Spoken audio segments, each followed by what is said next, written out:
Hey y'all, welcome back to Soul Sessions. I'm your host, Justin Jordan, and we have another amazing episode. And we're so excited to welcome FAMU's newly elected SGA President and Vice President, Zayla Bryant and Kennedy Williams. Go ahead and introduce yourselves. Greetings, I am Zayla Bryant, a third-year business administration scholar, hailing from the 404, Atlanta, Georgia. And greetings, I am Kennedy Williams, a second-year history pre-law scholar, hailing from West Palm Beach, Florida. Perfect. Thank you so much for coming. And when we do start, we do have a quick game, so we're all comfortable, get comfortable. Nice. So this one is called Rattler Rapid Responses, and I'll just say one statement, and then I'll say one word, and you'll just give a little statement as to what that means to you. Okay. Perfect. So the first one is retention means. Like the definition? Or no, what it means to you, as a campaign or as I don't know, personally, somewhat? Just a sentence. It means setting students up for success, I think. Setting students up for success. Make sure they graduate. I'm going to say getting them and keeping them as rattlers. Yeah, for sure. And then academic excellence looks like? Academic excellence looks like coming in with a goal and meeting it by the time that you set it. To me. I would agree. I would also say having resources to meet that goal too is definitely setting people up for academic excellence. Mm-hmm. Absolutely. And next one, tradition is? Tradition is what we've seen done succeed, but I think there's always room to go beyond that and level it up, I don't know. I would say tradition for me is old FAMU meets new FAMU meets bold new vision. So I think that's tradition for me. Y'all on the same page, yeah. Yeah. And then togetherness feels like? Me and Ken. Yeah, I would definitely say us, our dynamic, super locked in, and just the whole campus as a whole, just making sure we're all buddy, super tight. Like our community. Yes. And then leadership requires? Leadership requires resilience and perseverance, and it requires a level of audacity to really speak out against the grain. I think it also requires that, and then a lot of forethought, making sure you're planning things, making sure everything's executed as well as you would like. Yeah. Absolutely. And empowerment means? Let's see. Empowerment means it's external forces building you up beyond what you thought possible. Yeah, I would agree. I would think empowerment, what it looks like here is having that community that rallies together to make sure that we're all, lifted. So Definitely. Coming together and, Yeah. Yes. And then just one last one to finish out the Rattler acronym. Our resilience is? Resilience is staying in the fight even when you feel like you have no fight left. I'll let Kenny take that. Yeah, I would say overcoming and pushing through is definitely resilience, making sure that you're just taking things head on and at the forefront of everything. Definitely. Yes, absolutely great answers. Y'all did amazing, and we'll move more into questions and how this duo came to be. Okay, perfect. Okay. So, first question, how did you meet and decide to form a duo and run in this campaign originally? So, okay, wait. Answer what part first? Answer why running first or the duo first? I guess the duo first, so we Okay. can get the progression. Okay, so, well, I always knew I wanted to run ever since I became the 54th Student Senate President, which is the head of the legislative branch. And do I? I mean, you can. Honestly, me and Ken came together by fate. So what had happened was I originally had another partner. And my other partner, we couldn't keep going just for whatever reasons. And so Kennedy was always in the background of my head about being a potential next running mate. And so when the opportunity kind of just presented itself, I just called her. I was like, hey, are you ready? She said, I'm ready. And then that was the duo. And then ever since then, we've just been on go. Yeah. And And I definitely, for me, like I always wanted to be vice president. It's kind of just as timing's sake and what is meant for me at the time. And like, I believe what's meant for you will come. So it's kind of like right place, right time, boom, combination. Yeah. Yeah. Absolutely. And it definitely worked out. Y'all are an amazing team together and y'all done great things. Thank you. Yeah, I think we definitely came into this not knowing what we had the potential to achieve.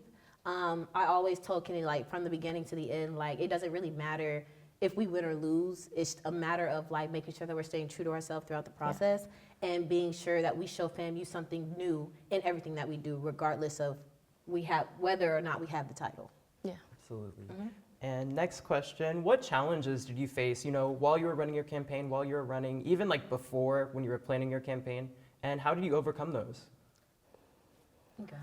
I would say a lot of unforeseen things. Like you can't for me personally, you can't map out every scenario, which is something, I like to have a grasp on. I think that was a challenge for us, just having that foresight of trying to see things that we can't necessarily see. I think we did a good job at tackling that together. So I think that's a major challenge, just like outside things, like outside of your control that you might not necessarily be able to like navigate if it's something that you have no control over, I think. Definitely. And I think just from my perspective, it was hard juggling it all because at the same time, I'm still like Senate president right now. And I have to make sure that everybody that I'm leading in that capacity is still afloat and that they still know where we're going, despite the fact that I'm taking on another endeavor. So I think that management of trying to pursue something higher when you don't really have it, but also maintaining what you already have is like, it's a lot of balance. And then on top of that, the unforeseen circumstances at the same time. Like I think keeping a level head in the process of doing all of that, showing up as if nothing happened every day is like the most challenging part of running a campaign, I believe. And it was a lot of what you were talking about earlier, like resilience. I feel like what you've been describing has definitely been showing throughout like your campaign and all the struggles you had to face. And just to segue into this next question, so you two are the first women-led duo in FAMU's history to become SGA president and vice president. And what does that mean to each of you personally? You want to start? I think for me, just personally, I never knew that I would be capable of doing something like this, capable of making history at FAMU. I think it's very humbling to know how many people are impacted by this new journey that we're taking on, especially being the first female-led campaign that won successfully. I think it's kind of allowed me personally to realize that I'm not making this for ourselves. We're doing this for the women and the younger children, the girls coming after us, that, hey, you can do this. We never thought we could do this, but we did it, and so can you. So definitely. For me, like I didn't go into this expecting to make history, like Ken said. I just wanted to try to do my best to be my best for FAM. And I believe it's like all God because it's everything that I've done on this campus is so full circle. And so kind of like falling into a legacy or like a prophecy itself is so fulfilling to me in ways unimaginable because I'm a Spring 24 initiate of the Real Beta Alpha chapter of Delta Sigma Theta Sorority Incorporated. And I'm gonna be federal. I'm number 34, right? So the 34s, my immediate is Nyla Sams. She ran a dual girl ticket with my other pro-fight, Mashia Sanders. And then my ism, like years before that, Robin Seniors, she also ran with Rebecca. So it's just like these multiple attempts of trying to achieve what we've done is something that honestly I didn't know happened. Like these things happened before I even became a Delta. So it's just like, I love that I'm able to have an impact beyond the people that will be coming to FAM and also have an impact on those that have come before. Right. And it's just leaving a legacy for those coming after you as well, also, which you touched on as well. So yeah, so how was the moment of like when you found out you won? Like just describe that for us and how you celebrated. Should I tell them what? Go ahead. I'll be real. So we were at my grandma's house and we were sitting there and we were like, what's taking so long? It was like 10 o'clock and we're like, well, I was like, I'm just gonna take a little nap. So I go to bed, I wake up. At that point, Zayla and our campaign manager, Braylon, they had already left. So they're in the car. My mom wakes me up. She's like, Ken, they're on live. We get on live. I'm like, okay, I'm just preparing myself mentally, getting myself ready. they said, Zayla Bryant, Kennedy Williams. I ran through the house. I said, thank you, Jesus. I was running through the house, Lord. It was really amazing. Zayla came back. We started jumping up. We have a whole video. It was really surreal. Like, it didn't set in to me that we won. Like, it still kind of hasn't set, but it really didn't feel real. I felt super blessed, super, fortunate and favored to even be in the position to win a race like that. So that was my experience. Yeah, so it's very similar to Ken. I'm watching her nap while we're waiting for the results, and I'm just like, it's like 11:30 at this point. I'm like, you know what? They're gonna announce it in the morning because it's too late. Yeah. That's my thought process. So me and Braylon, we leave together, and we're just driving. I'm just on my phone. I see the notification. It's like, Braylon, pull over, pull over, pull over. So I'm in the middle of a random parking lot at midnight, and it's raining. So we waiting for the results, and then they announced it. At first they said 250. I said, oh, it hurt my heart. But then she corrected herself and said, okay, cool. And then we found out. So me and Braylon were just screaming in the car. Braylon starts being a crybaby, starts crying. I'm like, okay, I'm not gonna cry, but I'm just very excited, please. But I was on the phone with Kennedy's mom the whole time. So I'm like, I'm here, Kennedy in the background, praise Jesus, praise Jesus. I'm just like, yeah, praise Jesus. She's so funny. And so then I just drove back, and she was the first person, well, outside of Braylon, she was the first person that I celebrated with. Yeah. But yeah. It was a very emotional moment, right? Yeah. It was just like, I don't know. It's like all this work. I mean, it was worth it always, but Yeah. it's like everything we went through came out to, I don't know, be greater than we ever. It all came together. Yeah, it definitely came together. Yeah. And then one of your key points is retention and student success, including Yes. mental health. Yes. What new initiatives do you plan to address student mental health? Student mental health? Yes. Okay, so I think that one of the main problems that I keep hearing when I speak to students is that they don't have the resources. But I also know that it's not just a fact of not having the resources, it's the fact of not having the awareness of the resources. So we wanted to partner with not only on-campus organizations, but also the school departments themselves to make sure that students are adequately aware of what these processes are and how to actually infiltrate them. So one of the things that we want to leverage on our social media platforms is kind of like student tutorial how-tos when it comes to these different departments. Like, everyone knows that there's a counseling center, but like, how do you book it? Like, who do we talk to? Yada, yada, yada. So like, in-person walkthrough about how to go about these services. And then also ensuring that students know that there are local services available as well. Like the domestic violence event that we did for the first day of campaign week, we partnered with, what was the organization? It's called Women's, I forget the name of it, but it's a local women's shelter. A local women's shelter. Yeah, Yeah. for sure. And like, they also have free counseling services as well. So it's just those different things about awareness that we want to make sure we attack. And then also when we talk about student retention, do you want me to talk about student retention, or do you want to talk about that? I would say, I can, I'm sorry.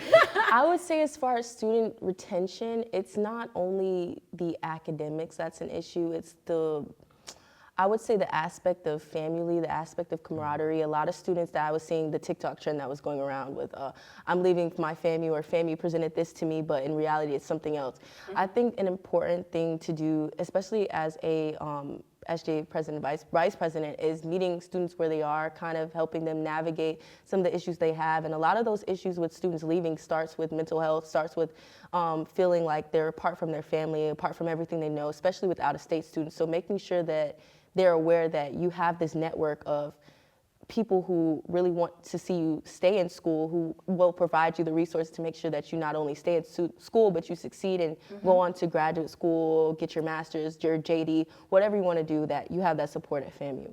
Definitely, and kind of to just expound upon that real quick, one of the problems that I've seen, like with the freshmen, sophomores, and even like my mentees themselves, like they keep coming to me with the problem of, I don't know like how to graduate in 4 years, like what are the standards, what is the curriculum so that I can actually get my degree. And so I think a part of that problem is people not having face-to-face interactions with their advisors, because it's a lot of email communications, but you don't know who you're talking to. So we want to encourage that one-to-one face-to-face interaction, and then also creating a clear and consistent academic standard for each of the departments, because a lot of students, like even like me as an SBIan right now, am I supposed to take corporate finance or not? Like, I just need to know if I need to go through these courses so I can get my degree. But some people, they get the runaround because the standards aren't consistent. So we want to make sure that those those get fixed this past year or this next year.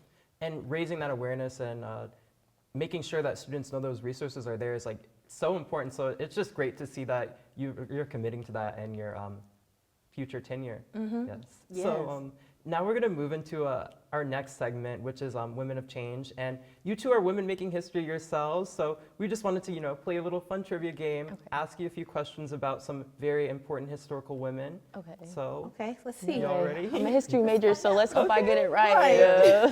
Put it to work. Okay. So just the first question, and either of you can answer honestly. So, who was the poet that used poems to inspire people to fight for justice? Sojourner Truth? That's coming. She's coming up in one of the next ones, but She was a poet. Please.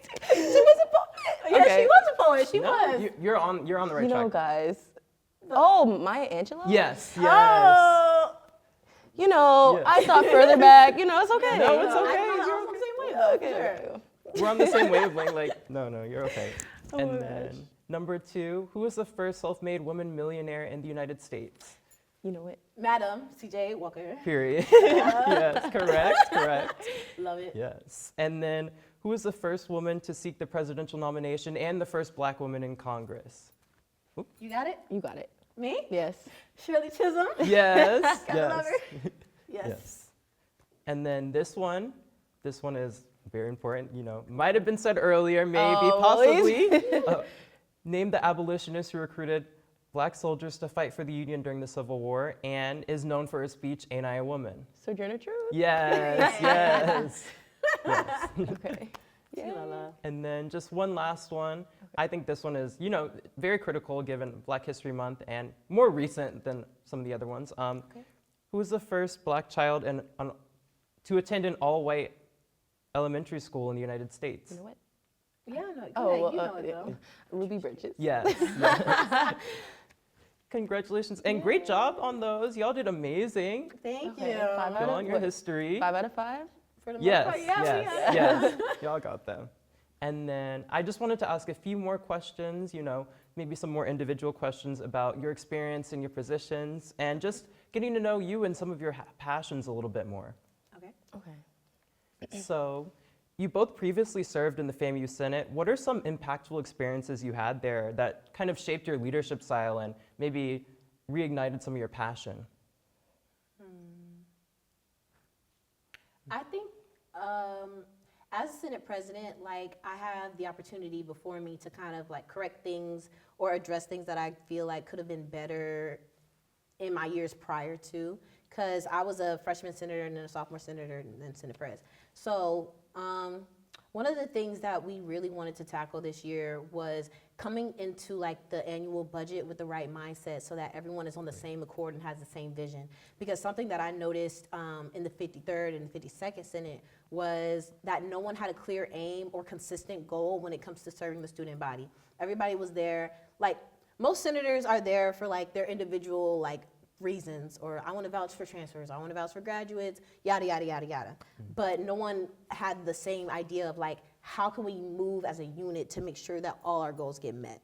And so one of the biggest things that affects all students is the annual budget. So we wanted to make sure that we spoke with the budget office, that we spoke with Dr. Hudson, Mr. Smith, and was very well advised before we went into devising or allocating the money that all students pour into so that we can give FAMU the campus that they deserve. But I hope I answered the question. No, you answered it very well. Thanks. Yes. And just making sure that everybody kind of was on the same page. Those concerns were addressed, right? But Yes. that they came together to serve the student body. Yes, Yeah. yes, and we're still working on it right now, but definitely ensuring that there is input across the board, because I think that's also something that we noticed, which is siloed voices from the other previous senates. So I want to make sure that as the leader, everyone feels empowered to speak on these different matters, especially when it comes to the freshman and sophomore classes, because they're brand new to the Senate, but they will be the future leadership and the vets When it comes to the next Senate, the 55th and the 56th. So that's just something I wanted to make sure that students felt empowered, or those senators felt empowered to do, which is to actually speak out and use their position to actually make change on the campus. Right. I would say for me, one of the things that I wanted to do going into Senate is make sure that all students kind of feel like they have the ability to come to me and voice their concerns, and that through me, I'll be that action. I think one of the main things that was really kind of a highlight of my Senate career was being able to chair the freshman caucus. I think when we had our freshman caucus, we had town halls, we had meetings, we had things where little student organizations and smaller orgs that kind of are more based around the newer students could come and talk and have that streamlined communication. We wrote like around 3 or 4 bills concerning what exactly our freshman class wanted to see. I think that's something that I definitely want to see come back in the Senate as we move on. But I think one of the main things that I've taken away from Senate is not only collaborating with my fellow senators, but taking input from everyone, getting that broad input, that broad analysis, so that I can then go forward and be that action, make sure that I'm executing things based off of what the students want to see and not based off my personal interests. Right. Definitely. And I think it shows like the experience that you both have in your campaign and like what you were aiming to do. So it's amazing to see how those experiences have shaped you. Thank Yes. you. And then our next question, this one's for Zayla. In a Okay. FAMU article, you spoke out about working hard to #cure the Senate. What were some of the challenges you faced in changing the Senate's culture, and how do you plan to bring that same energy into your presidency? Period. Well, I also have to give, their props to Senate Pro Tempore Copeland for that quote, or not quote, for that slogan, #Cure the Senate, because that is something that we definitely anchored the whole Senate on this past year. Let's see. Something that I wanted to cure, or wait, ask the question one more time. Oh, no, you're okay. In a FAMU article, you spoke about working hard to cure the Senate. What were some challenges faced in changing the Senate's culture, and how do you plan to bring that same energy into your presidency? Period. Okay, so I think that one challenge, well, I'll say 2 challenges. One challenge is that everybody's brand new to these positions. When I inherited the Senate, it was less than 0.5% of a full Senate. And then I had just came into my position, but literally as soon as I came into my position, no one waited for me to know exactly what I'm doing. I had to immediately come into it solving problems. So something that I immediately learned becoming Senate President is that the Senate President, or any student leader for that matter, is a firefighter. They literally, they address the issues and the concerns. They don't necessarily draw attention to them or anything like that. That's what their job is, to extinguish the fires. So that's what I immediately started doing, and I think that going into our next leadership, I want to ensure that they are well equipped to handle these fires, especially when you don't have guidance in how to actually address them or address them appropriately. And then kind of twofold when it comes to that is the newness of the Senate. I had to train up basically majority of the Senate to actually speak out on legislation, figure out how to write legislation appropriately, do the ANS reports, yada, yada, yada, yada, about, and how to make sure that we're functioning all together, or functioning period. And then on top of that, ensuring that the culture or the politics within the Senate are conducive for a productive work environment. And I think that definitely this past semester, we've done a really good job at making sure that outside politics aren't affecting the work of the Senate. And then also coming back out of election season, I think we're all geared, we have our minds geared toward helping the student body. So I think that that's something I'm very proud of. And those issues, like I said, these are things that you address as you're currently in your positions. This is something that you wait for. So making sure that I handle all my unfinished business as Senate President, so that the next Senate President doesn't inherit anything that I haven't resolved, and then also ensuring that they have all the tools that they need necessary, or even just making sure that there's an open line of communication between me and the next Senate President, since I will be SGA President. Right. And kind of just, Oh, you said for Zayla. it's for Oh. Zayla. Oh. No, but you're okay, I'm sorry. That was You're my good. mistake. No, you're But fine. yeah, You're no, fine. I really think it's interesting to see your perspective as a leader in the Senate, now as a future SGA president, and seeing how that's kind of carrying over, and kind of furthering on this question a little bit, do you think there was a time when the culture of the Senate was a little bit less conducive to like what you were describing? Like, Yeah. Excuse me. I did because. no, you're okay. I do believe that there was a time when students weren't the main priority. Yeah. I think that something that you have to be mindful of, and I'm being transparent when I say this, but when you give people power, 9 times out of 10 they're going to want to keep it, and so you have to constantly keep leadership in check or accountable for ensuring that they're taking on these leadership positions for the good of service. And I think that somewhere in the past Senate, we kind of lost the heart of service when it comes to doing Senate work. But I wanted to make sure that that was at the forefront. And I think that we've done a really good job of doing that, creating not just legislation, but impactful legislation. Right. But yeah, that's what I'll say. Amazing answer. Yeah. And thank you so much for going like more into depth about Yeah. some of the things impacting the Senate culture. And just to move on to the next question, Kennedy, you and other FAMU students recently spoke to Mayor Johnny Daly. What was that like, and were there any concerns you were able to relay to the mayor? First, he's a cool guy. I definitely appreciate his willingness as a politician to come and meet us where we are. I think we need more of that in terms of politics everywhere. I think one of the things that I was really kind of pushing for him, I did speak to him after the panel, was basically our upkeep of our university, the streets, you notice potholes, things like that, things that we necessarily might not control. Just making sure that he spoke about, I asked him about if he had any ways that he was making sure that HBCUs were kind of at the forefront, since we're the only HBCU at the nation's capital. I'm not the nation's capital, at the state's capital, making sure that we are not just pushed aside, making sure that we're definitely held to that same rapport as FSU.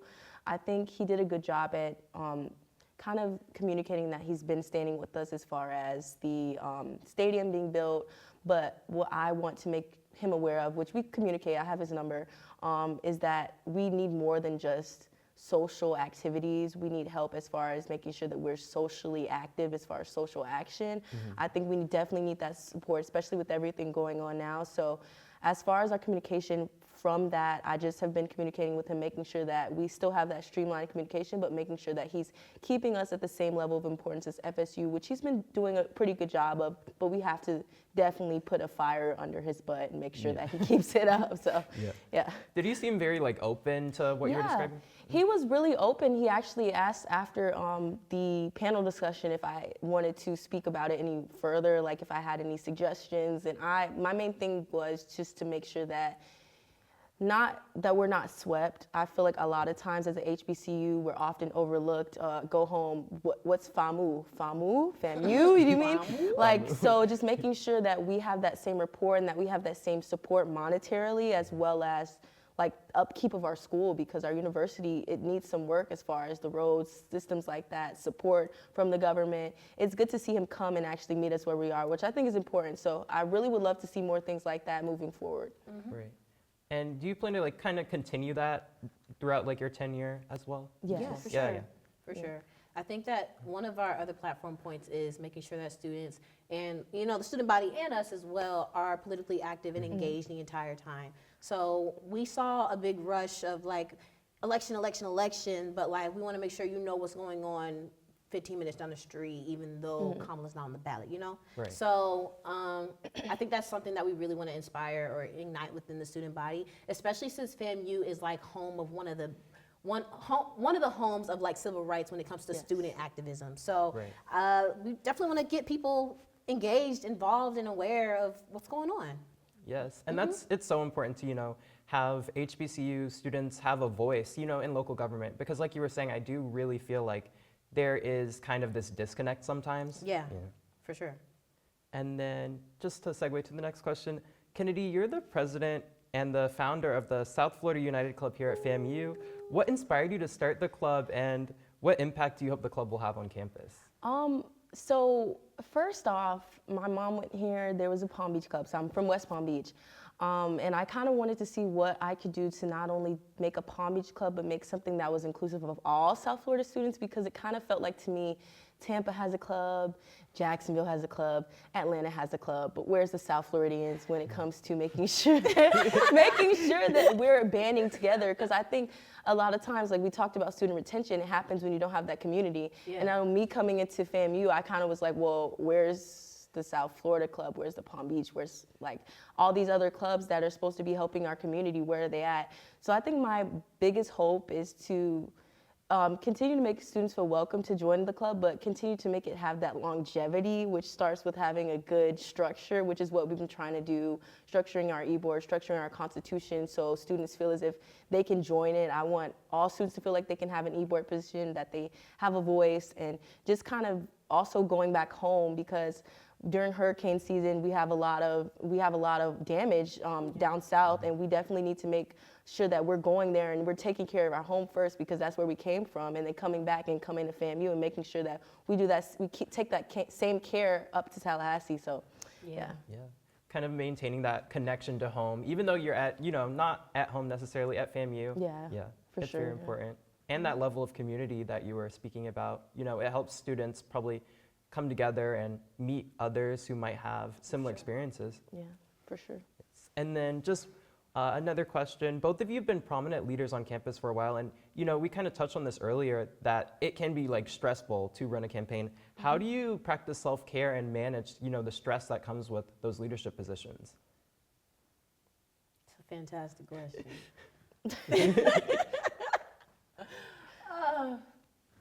Can you go first?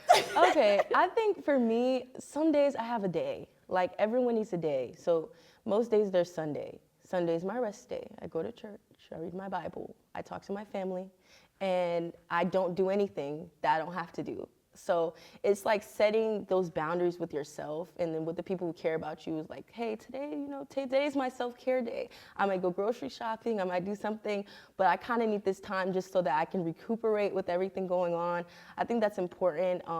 Another thing that's helped ground me is my relationship with God. I'm Christian, so that's kind of been a big influence in my life, just helping me stay grounded. And then also talking to my family, which I think helps me a lot personally, because my mom is very cool-headed. She also tells me, hey, you might need to relax. So just making sure that you have those days that, hey, I'm not doing anything today. If you need something, maybe call me Monday if it's not an emergency. So valid. Yes. I'm gonna be transparent. My self-care balance is not the best, but that's only because I just this sounds corny and fake, but I love doing the work that I do. Yeah. And so there are times when I may spend a lot of time working as opposed to actually just sitting down and taking care of myself. But I think that something that always keeps me or gives me enough fuel to carry on throughout my days is prayer. I'm a prayer warrior, and if not me, then my godmom will put me in a call with my god grandma, and everybody's gonna obashata on me. So that's gonna be that. But beyond that, I think that I have constant reminders of people and things telling me, breathe, slow down, stop. Or, just anything that says you are fine or you're doing just fine. Because sometimes I do get I'm very self-aware about the work that I produce or the way that I'm perceived, especially as a leader, because it's really easy to be highlighted in a bad light due to intention versus impact. So I have those mirrors. My advisors are like my mirrors that remind me of who I am when other things or other people are telling me otherwise. Yeah, and it's so important, to make sure that you're taking care of yourselves, because y'all are making history. Y'all have described a lot of, change and action, and that takes lots of work. So, it does. And I'm just very excited to do the work. If I'm honest, the history part is cool. It's fine. But I didn't come into this trying to make history at all. I just want to make an impact that'll last beyond my time and Kennedy's time here. And so if I want my impact to be bigger than making history, as the 2-girl ticket. Perfect. And then thank you so much for coming on, Zayla and Kennedy. But before we wrap, just one last question. What do you think students will remember most from your administration and your time as SGA president and vice president? I think, okay, I would say on a personal level, my mom always told me people don't remember what you do, they remember how you made them feel. Definitely. So I think bringing back, I don't want to say old FAMU because it won't be old FAMU, but bringing a new vision, a new picture of what FAMU is and allowing students to carry that with them wherever they go. Oh, when I was a freshman, you know, my SGA vice president, my SGA president made me feel like welcome when I stepped on the hill. We had this, we had that, we had resources. I felt like I could be who I am. I feel like I could succeed at FAMU. So what I want our administration to do is make students carry their success with them past college, carry the feeling of FAMU past school, because at the end of the day, people will always remember how you make them feel. They won't necessarily remember the little details with our administration, but making sure that we have those solid foundations that will carry forever. Definitely. I would say, similar to the same sentiment as Ken, I think that I do want to make sure people remember the way that I make them feel, but the feeling that I want people to feel when they see me or interact with me is conviction. I want you to feel a charge or a sense of resolve for something, anything. It doesn't have to be what I believe. And it's because I got that from the president, from Zachary Bell when he was president and I was a freshman. Like, him and his leadership and the interactions that I had with him are what ignited me to actually want to be a part of SGA in the first place. Because at first I saw it, I'm not finna do a giveaway on no AirPods. I can't even afford no AirPods myself. Yeah, because FAMU's culture of campaign, who Jesus? But I realized, like, beyond the smoke and mirrors, there is room for impact. But like, and once you have the opportunity to have that position, like, you have so much room to impact people beyond the stats and figures. And so I hope that people do remember the way that I've led, or the way that me and Kennedy have led, so that we invite a new culture of leadership to invite a new culture of impact. Perfect. And thank you so much again, both of you, for coming on. And we're looking forward to your tenure as SGA president and vice president. Congratulations again. Thank you. Thank you for having us. Thank you so much. Best host, interviewer. Thank you. Yes. And thank you so much for watching Soul Sessions. I've been your host, Justin Jordan. Make sure to like, comment, and subscribe.